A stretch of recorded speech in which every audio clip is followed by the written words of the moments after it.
the following quantities, which one has the dimension different from the remaining three?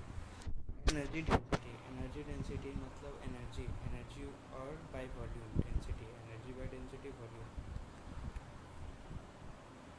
तो energy का ऊपर, density volume का नीचे रख दिए, तो आ गया ये फोर्स पर यूनिट एरिया, तो फोर्स डिवाइड बाय एरिया आ गया ये। फिर लिखा है product of charge per unit volume end voltage. Charge per unit volume मतलब चार्ज डिवाइडेड बाय वॉल्यूम, और प्रोडक्ट बोला है तो इनटू वोल्टेज, तो charge by volume into voltage. हम लोग एक फार्मूला जानते हैं कि V = W/Q, तो W/Q से वर्क बाय चार्ज हो गया, तो चार्ज कट जाएगा तो वर्क बाय वॉल्यूम, तो वर्क बाय वॉल्यूम से ये आ गया। और angular momentum per unit mass, angular momentum per unit mass, तो angular momentum mvr per unit mass cut जाएगा यहाँ पे, और vr बचा तो ये आया। तो ये है, ये देखिए ये सेम रहा, ये सेम रहा, ये डिफरेंट, तो ये ऑप्शन 4 डिफरेंट है बाकी से।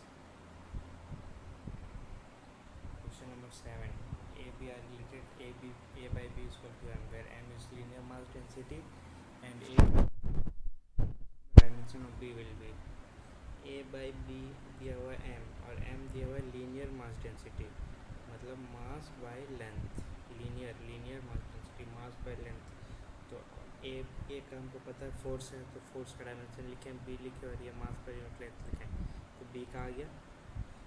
पूछ रहा है कि इसका सेम किससे है, तो प्रेशर हो जाएगा फोर्स पर यूनिट एरिया, तो वो तो नहीं लग रहा। फिर same as that of work के जैसा सेम नहीं है। दैट ऑफ मोमेंटम में भी मास रहेगा, तो मोमेंटम जैसा नहीं है।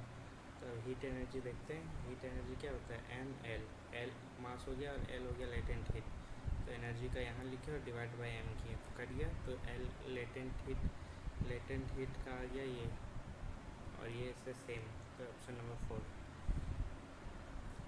Question number 8, which of the following quantities has its unit has Newton second मतलब फोर्स इनटू टाइम।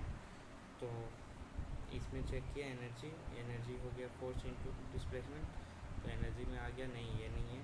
टॉर्क में सेम दोनों का रहेगा, इसमें भी नहीं है।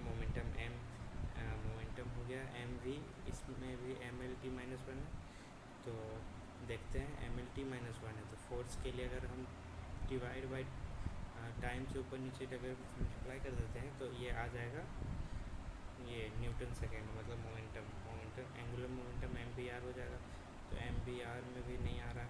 तो ये इसमें देख रहे हैं कि mlt-1 है, तो हम देख रहे हैं कि अगर हम दोनों तरफ t-1 से ऊपर नीचे डिवाइड मल्टीप्लाई कर दिए तो ये ऊपर t जाके और ये mlt-2 करके फोर्स बन जाएगा, और t- से सेकेंड बन जाएगा, मतलब t से सेकेंड बन जाएगा, तो ये आ जाएगा Newton second.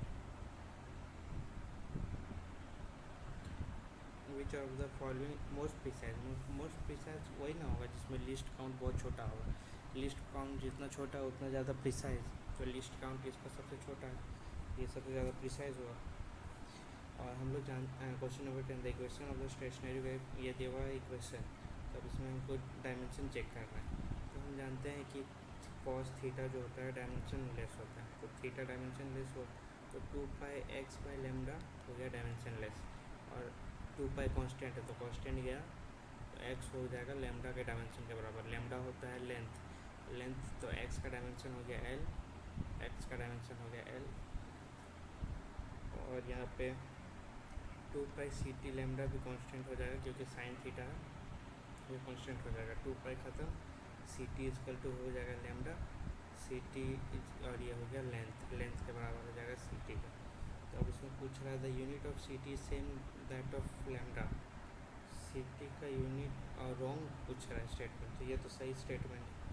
The unit of x is same, हाँ ये भी सेम है। The unit of 2πc/λ is same that of 2πx/λt। तो ये चेक करके देखें ऑप्शन 3, हाँ 2πx/λ और दोनों तरफ t से कर दिए, तो हाँ ये भी सेम आ रहा है। The unit of c/λ is same that of x/λ, तो by lambda, c by lambda हो जाएगा, सी स्पीड है, सी स्पीड है तो स्पीड हो जाएगा एल टी माइनस वन, और ये L L is same that of x by lambda, x by lambda तो कांस्टेंट हो जाएगा क्योंकि एल एल दोनों ऊपर में हो जाता, कांस्टेंट हो जाता, मतलब ये स्टेटमेंट गलत है, ये स्टेटमेंट गलत है।